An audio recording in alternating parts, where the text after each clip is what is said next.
এই দৃশ্য কিনা শেষে আমাকে দেখতে হলো, কিন্তু তবু আমার খুব জানতে ইচ্ছে করছে বাচ্চারা ভুঁড়ি ভর্তি মোহর অলংকার সব ছড়াতে ছড়াতে যাচ্ছে কেন, আর গোপালের হাত দুটোই বা ঘাট থেকে বেরিয়ে দুদিকে ঝুলছে কেন?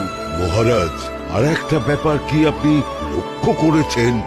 কি বলো তো? গোপালের দেহ ভাড়া কাঁধে করে নিয়ে যাচ্ছে।